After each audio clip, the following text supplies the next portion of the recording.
हिंदुस्तान का दिल कहलाता है मध्य प्रदेश, और मध्य प्रदेश का हृदय स्थल है गुना, जो मालवा और चंबल के द्वार के नाम से जाना जाता है।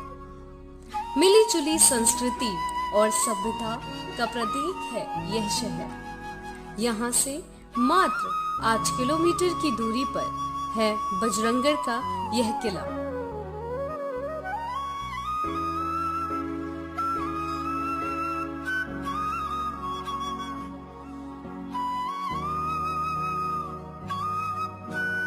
जहां का प्राकृतिक सौंदर्य देखते ही बनता है। सैलानियों के लिए ये एक पर्यटन का केंद्र बना हुआ है। दूर दूर से पर्यटक यहाँ प्राकृतिक सौंदर्य का लुत्फ लेने के लिए आते हैं।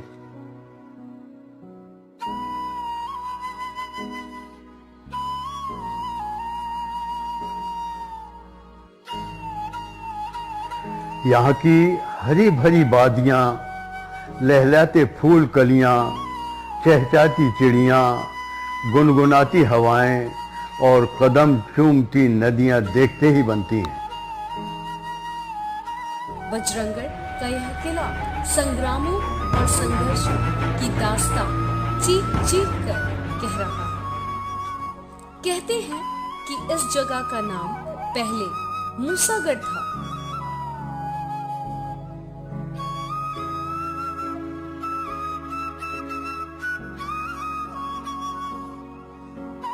तख्त बदलते, ताज बदलते, साथ ही साथ इसका नाम भी बदलता गया।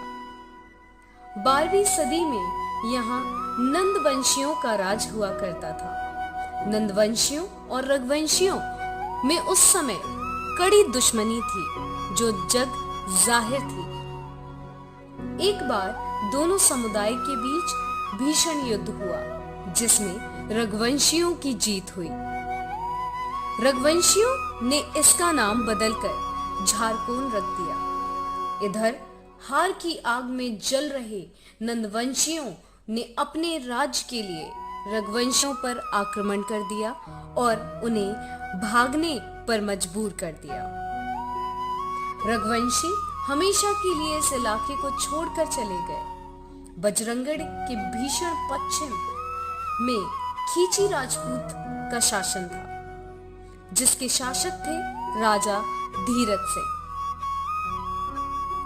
राजा धीरज सिंह ने अपने साम्राज्य का विस्तार करने के लिए झारकोन पर आक्रमण कर दिया और उसे अपने कब्जे में ले लिया।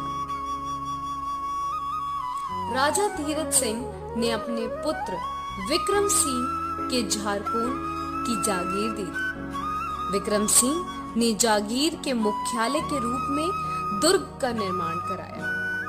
कुछ समय बाद नंदवंशियों ने किले पर पुनः हमला कर दिया, जिसमें राजा धीरज सिंह की मौत हो गई। समय ने एक बार फिर करवट ली और राजा धीरज सिंह के वंशज बलवंत सिंह ने नंदवंशियों पर हमला बोल दिया और जीत हासिल की। एक बार फिर यही खींची राजपूतों का राज्य स्थापित हो गया। राजा बलवंत सिंह ने ही इसका नाम बदलकर बजरंगगढ़ रखा। कुछ समय बाद राजा बलवंत सिंह के पुत्र जय सिंह सिंहासन पर बैठे और उन्होंने राज्य के संचालन की व्यवस्था ही बदल दी। कई निर्माण कार्य कराए, जिनके अवशेष आज भी देखने को मिलते हैं। राजा जय सिंह ने अपने राज्य की सुरक्षा के लिए 5 विशाल तोपें स्थापित की, जिसमें एक तोप का नाम रामबाण कहते हैं। यह सिर्फ एक बार ही चली है, और जब चली तो यहाँ से 7 से 8 किलोमीटर की दूरी पर स्थापित बिलोनिया गांव जाकर इसका गोला गिरा। आज भी उस गांव के लोग गोले को पूजते हैं, क्योंकि उस समय उसकी आवाज से ही कई गर्भवती महिलाओं के गर्भ गिर गए थे। राजा जय सिंह बजरंगबली के भक्त थे, जिन्होंने किले में बजरंगबली की प्रतिमा स्थापित की है। वह आज भी मौजूद है और उसे पूजा जाता है।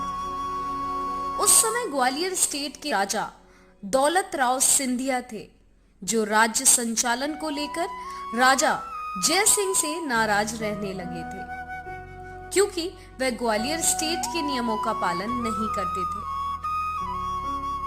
और सन 1814 में उनके फ्रांसीसी सेनापति जॉर्ज प्रैक्टिस ने आधी रात को किले पर चढ़ाई कर दी। दुश्मन से घिर जाने पर राजा जयसिंह ने भागने का फैसला लिया और अपनी 7 रानियों के सतीर्थ की रक्षा के लिए उन्हें जिंदा रानीवास में चुनवा दिया और खुद खुफिया रास्ते से पलायन कर गए। आज भी बावड़ी में 45 फीट में नीचे दरवाजा है जो कभी खोला नहीं गया। माना जाता है कि यहीं से खुफिया रास्ता बाहर की ओर जाता है। इसके बाद यहाँ ग्वालियर स्टेट का ही शासन रहा। उसी काल में किले को बजरंगगढ़ कहते हैं और बस्ती को जयनगर कहा जाता है। यह नगर में स्थित महल है जिसे सुभाष महल कहते हैं। राजा रानी यहीं रहते थे। बाद में ग्वालियर स्टेट के अधिकारी वहां रहने लगे। रंग महल राजा की ऐशबाग थी। मोती महल के पास जेल थी जिसमें कैदी रहा करते थे और इन कैदियों से घट से चूना पिसवाया जाता था। प्राकृतिक सौंदर्य की प्रतीक एक नदी यहाँ कल कल करती हुई बहती है। कहते हैं कि यहाँ पहले घाट बने हुए थे।